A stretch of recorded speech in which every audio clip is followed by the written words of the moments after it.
met when neither of us believed in shiny things anymore. Not the kind of meeting people like to retell. No rainy cafe. No bumping into each other in a crowded street.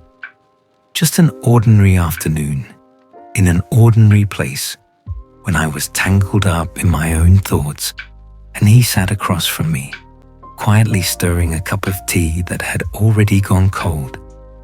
He didn't ask me about my dreams. I didn't ask him about the future. We talked about small things, about how I forgot my keys that morning, about how he hated waiting for elevators, about how the weather had been changing lately, making people feel more tired than usual. No one tried to be interesting. No one tried to prove anything. Strangely, the less we tried, the easier it felt to breathe. He smiled, not at the right moments, just whenever I finished speaking. I did the same.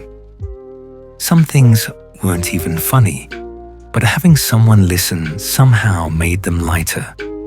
I used to think loving someone meant becoming a little like them, liking what they liked, living at their pace. But sitting across from him, I didn't feel the need to change. I was still me, slow to speak, prone to overthinking, often pausing mid-sentence. He was still him, quiet, reserved, but remembering the smallest details. We weren't alike, but somehow we didn't make each other feel out of place. When we stood up to leave, he asked softly, "Are you free tomorrow?" Not a date, just an open-ended question, gentle enough to feel unforced, thoughtful enough to feel seen. I nodded, and in that moment, I knew maybe happiness isn't about finding someone perfect. Maybe it's about finding someone who sits beside you and feels fine with both of you being very ordinary.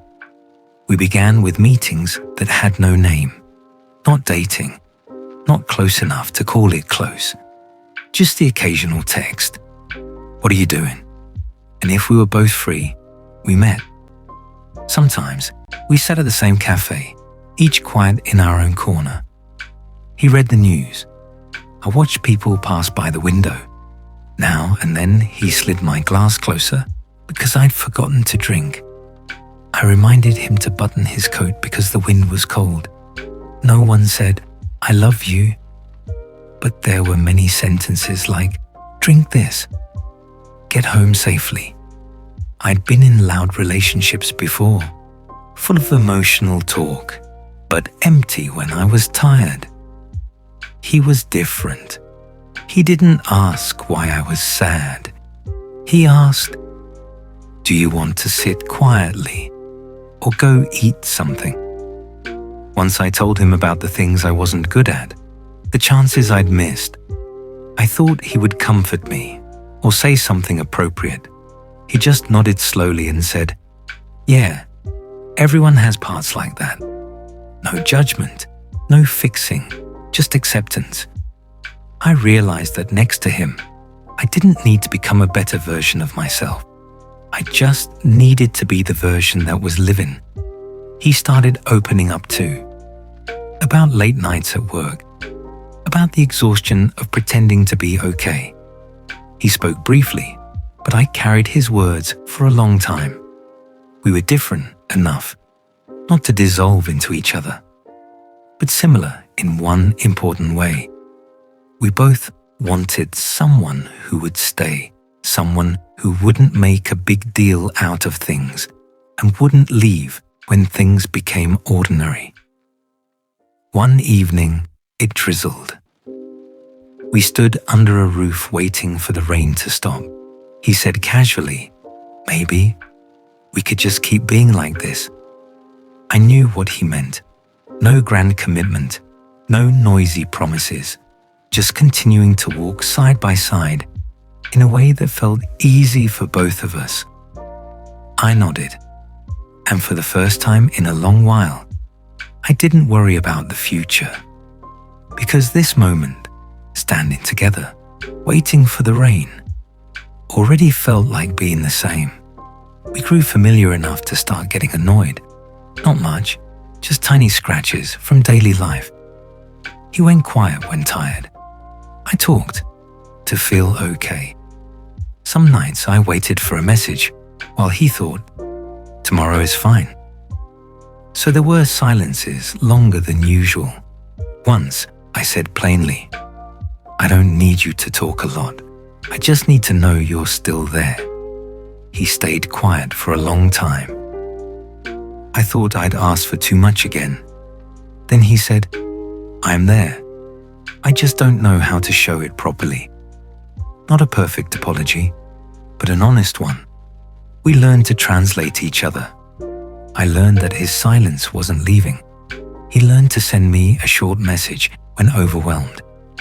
I'm okay, just need some quiet. Small things, but they saved many big misunderstandings. One day we argued over something trivial. Where to eat? I wanted somewhere familiar. He wanted to try something new. No one was wrong, just tired. In the end, we bought food and ate on the floor. While eating, he said, so being different isn't that bad. I laughed. As long as we're still sitting together. I realized being the same doesn't mean liking the same things. It means choosing to talk instead of walking away. We didn't always understand each other right away, but we stayed long enough to understand eventually. One quiet evening, he leaned back and said, almost absent-mindedly, I like that I don't have to try when I'm with you. I didn't answer. I just reached for his hand. Some things don't need words. We don't need to be like anyone else. Just the same in one simple way. Choosing to stay, even when today isn't perfect. We started appearing in each other's lives, naturally. No announcements, no declarations. Just an extra pair of slippers at his place. A toothbrush left in my cup.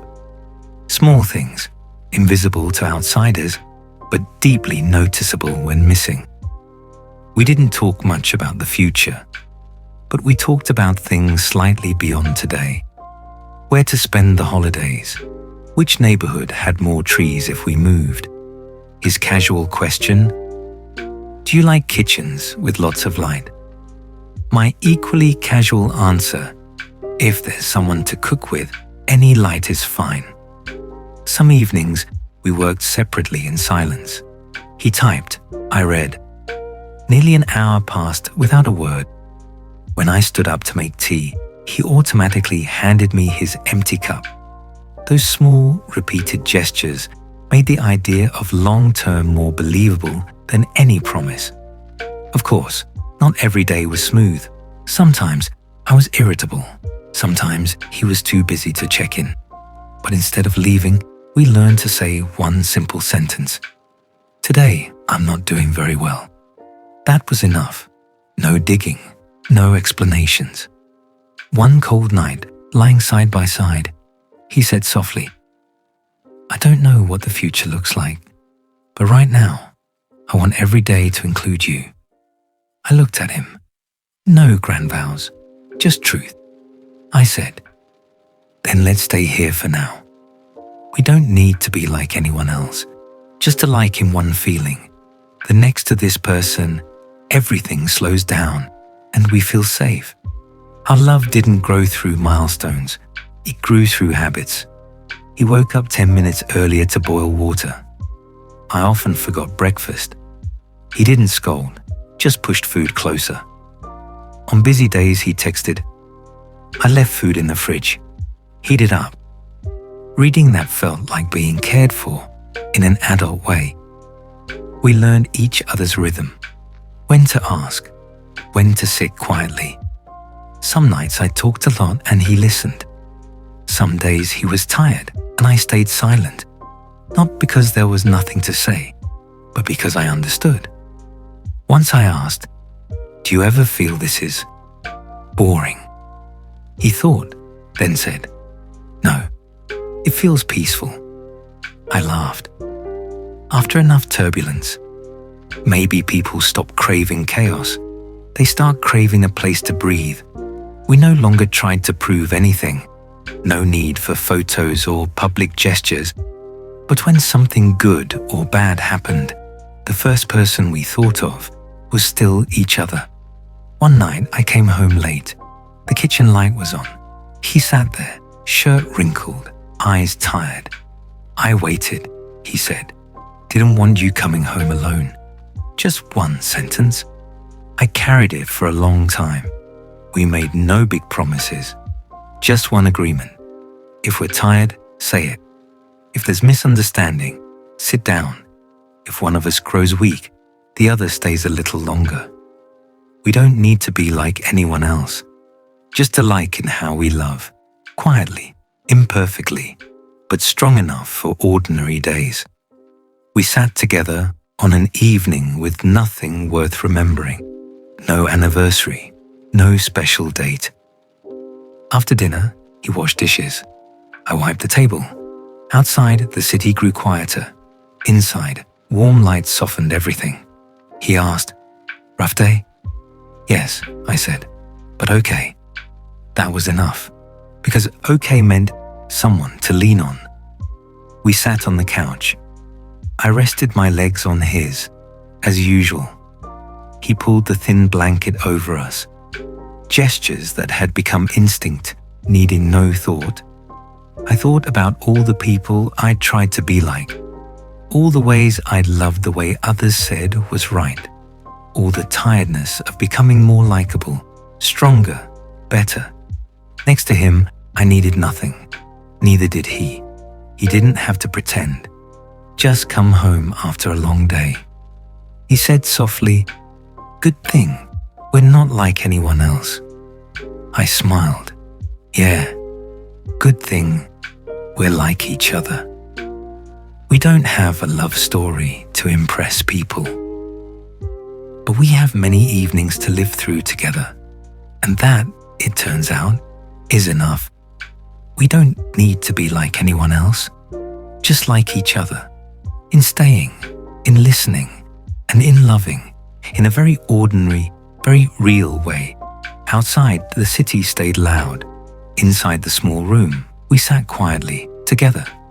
And I knew, if happiness exists, it probably looks like this. Life kept going, as it always does. There were bills to pay, mornings that started too early, evenings when one of us forgot to reply. Nothing dramatic happened. And somehow, that was the most comforting part. We learned that love doesn't always feel like love. Some days it feels like routine. Some days it feels like effort. And some days it feels like sitting quietly, sharing the last piece of fruit without discussing who should get it. There were moments we annoyed each other again, moments we misunderstood, moments when silence crept in, not heavy, just human. But now, we knew what to do with it. We didn't panic, we didn't run, we waited, we talked, we stayed. Sometimes, late at night, when the house was quiet and the world felt far away, I would look at him and think, so this is what it means to arrive, not to a destination, but to a person. We didn't become a story people talk about. We became a life that simply continued, side by side, day after day. And that was how we knew we didn't need more, because loving each other like this was already enough.